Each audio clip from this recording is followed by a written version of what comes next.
All of his co-workers were gone. What could it mean? Stanley decided to go to the meeting. Perhaps he had simply missed a memo.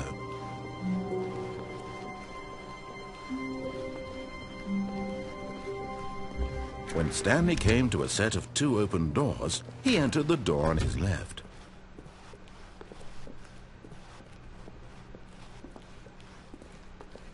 Yet there was not a single person here either. Feeling a wave of disbelief, Stanley decided to go up to his boss's office, hoping he might find an answer there. Coming to a staircase, Stanley walked upstairs to his boss's office.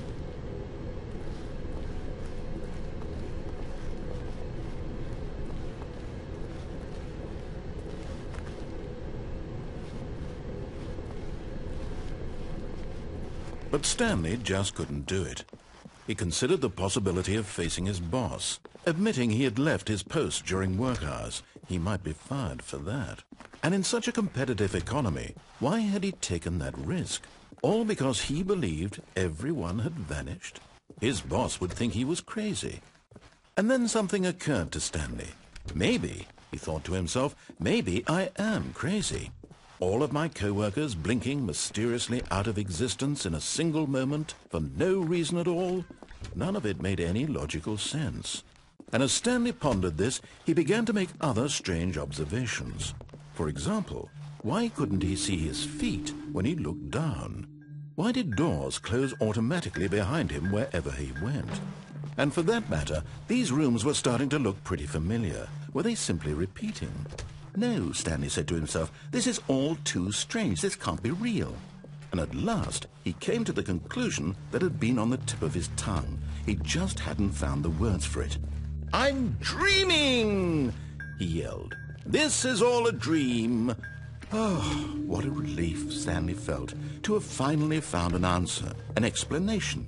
His co-workers weren't actually gone. He wasn't going to lose his job. He wasn't crazy after all. And he thought to himself, I suppose I'll wake up soon.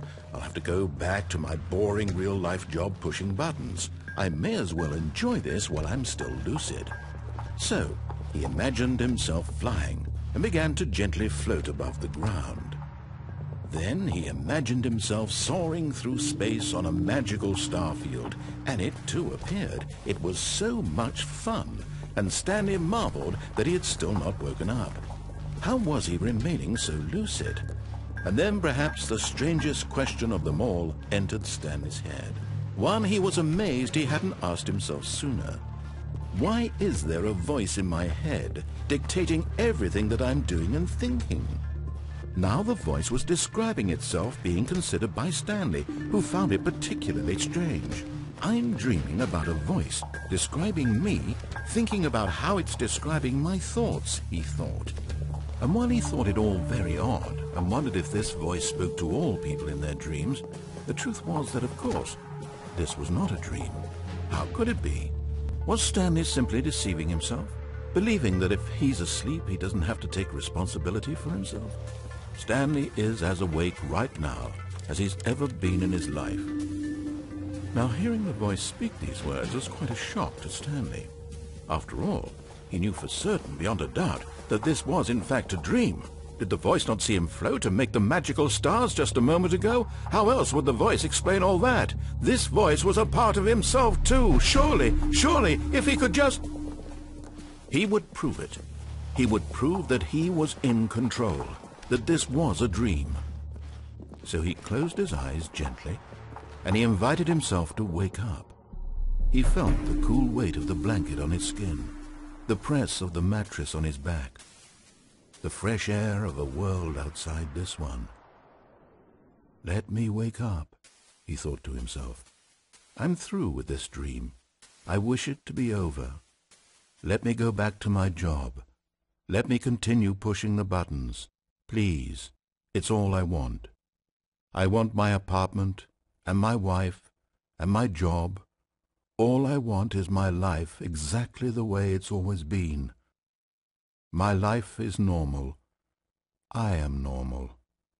Everything will be fine. I am okay.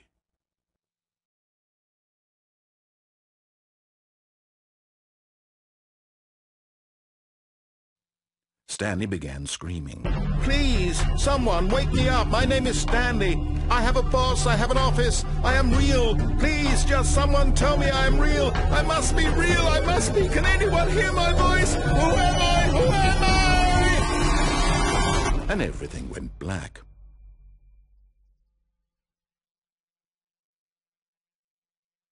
This is the story of a woman named Mariella. Mariella woke up on a day like any other. She arose, got dressed, gathered her belongings, and walked to her place of work. But on this particular day, her walk was interrupted by the body of a man who had stumbled through town talking and screaming to himself, and then collapsed dead on the sidewalk. And although she would soon turn to go call for an ambulance, for just a few brief moments she considered the strange man. He was obviously crazy. This much she knew. Everyone knows what crazy people look like.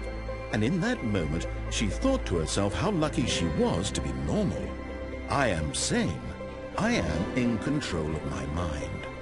I know what is real and what isn't.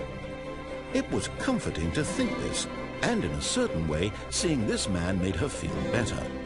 But then she remembered the meeting she had scheduled for that day, the very important people whose impressions of her would affect her career, and by extension, the rest of her life. She had no time for this, so it was only a moment that she stood there, staring down at the body. And then she turned and ran.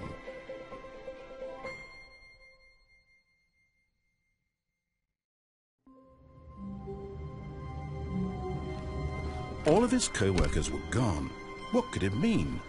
Stanley decided to go to the meeting room. Perhaps he had simply missed a memo.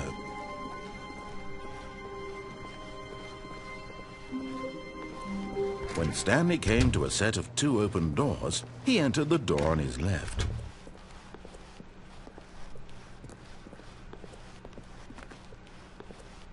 Yet there was not a single person here either. Feeling a wave of disbelief, Stanley decided to go up to his boss's office, hoping he might find an answer there. Stanley stepped into the broom closet, but there was nothing here, so he turned around and got back on track.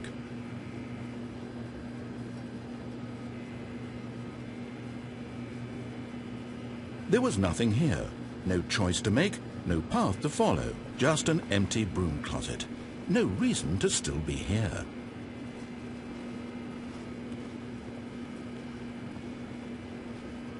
It was baffling that Stanley was still just sitting in the broom closet. He wasn't even doing anything. At least if there was something to interact with, he'd be justified in some way. As it is, he's literally just standing there doing sweet FA.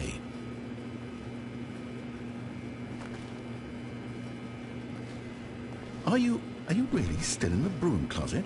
Standing around doing nothing? Why? Please offer me some explanation here. I'm genuinely confused.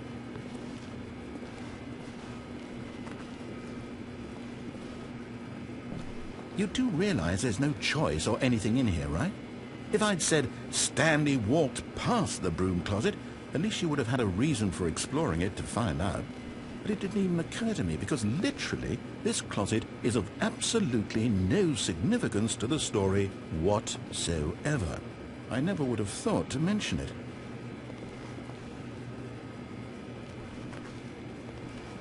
Maybe to you this is somehow its own branching path.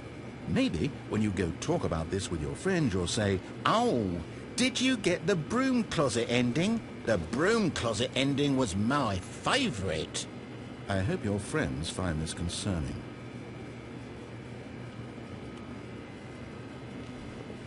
Stanley was fat and ugly and really stupid. He probably only got the job because of a family connection. That's how stupid he is. That or with drug money. Also, Stanley is addicted to drugs and hookers. Well, I've come to a very definite conclusion about what's going on right now. You're dead. You got to this broom closet, explored it a bit, and were just about to leave because there's nothing here, when a physical malady of some sort shut down your central nervous system and you collapsed on the keyboard. Well, in a situation like this, the responsible thing is to alert someone nearby so as to ensure that your body is taken care of before it begins to decompose. Hello? Anyone who happens to be nearby? The person at this computer is dead. He or she has fallen prey to any number of your countless human physiological vulnerabilities. It's indicative of the long-term sustainability of your species. Please remove their corpse from the area and instruct another human to take their place at the computer, making sure they understand basic first-person video game mechanics and filling them in on the history of narrative tropes in video gaming, so that the irony and insightful commentary of this game is not lost on them. All right, when you've done that, just step out into the hallway.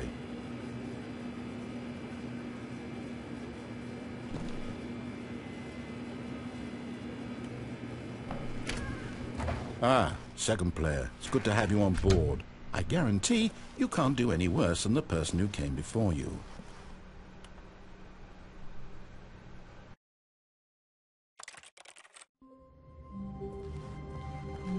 All of his co-workers were gone. What could it mean? Stanley decided to go to the meeting room. Perhaps he had simply missed a memo.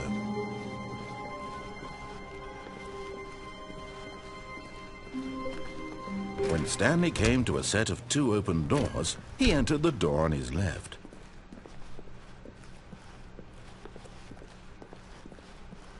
Yet there was not a single person here either.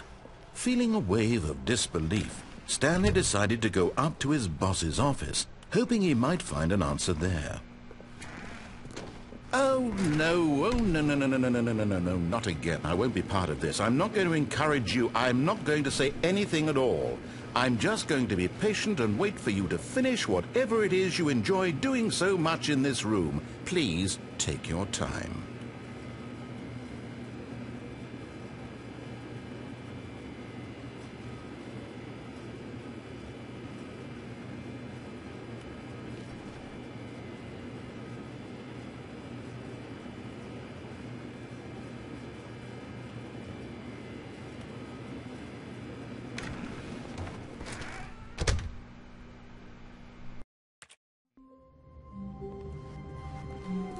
Stanley decided to go to the meeting room to check on his co-workers. He never functioned well by himself and constantly needed support and guidance from others, so the thought of total solitude was terrifying to him.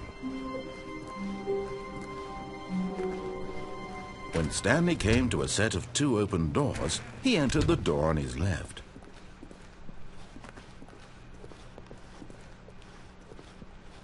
Yet there was not a single person here either.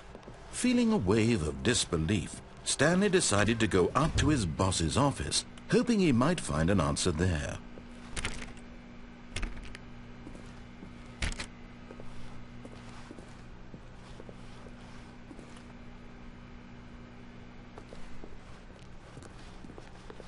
Coming to a staircase, Stanley walked upstairs to his boss's office.